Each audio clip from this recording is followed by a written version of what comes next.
Do you have a vivid memory of the first time you stepped into a swimming pool? Perhaps you were filled with excitement and anticipation as you took that first big gulp of chlorine and felt the cool water envelop your body, or maybe, just like me, you were petrified. I remember stepping into the pool for the first time. My legs were trembling. I could see clearly the best swimmer in our class, Kathy, gliding through the water with such effortless grace. Meanwhile, I was flailing about in the shallow end, my heart pounding in my chest.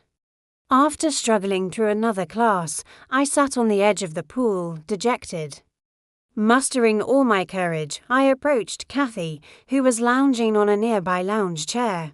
"Kathy, can you teach me how to swim?" I asked, my voice barely a whisper. For a few moments, she just looked at me without saying a word. I knew my request was a lot to ask. Kathy was extremely private and didn't talk to many people, but to my surprise, she finally nodded her head in agreement. "I can teach you early in the morning before class," she said, her voice as cool and calm as the pool water. I eagerly agreed.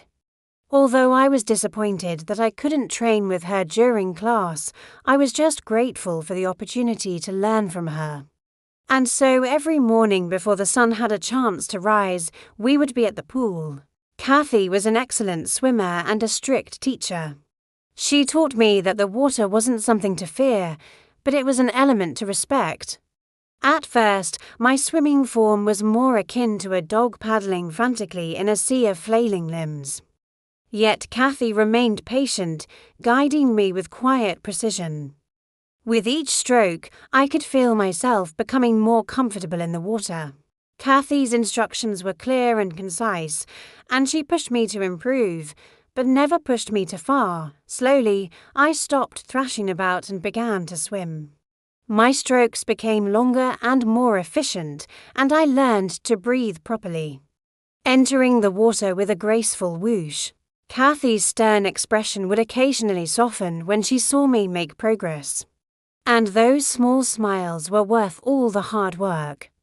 Weeks turned into months, and I continued to train with Kathy. I was starting to really enjoy swimming. There was something about being in the water that made me feel free, powerful even. It was a feeling unlike anything I had ever experienced before.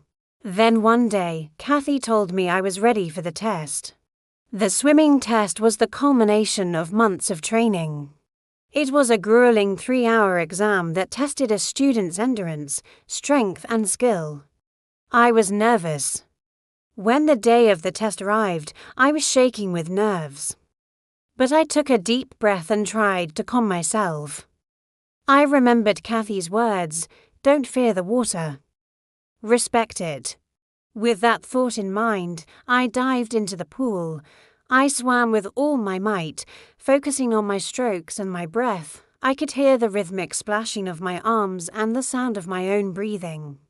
The other students were strong swimmers, but I refused to let that intimidate me. Finally, I emerged from the water to applause and cheers.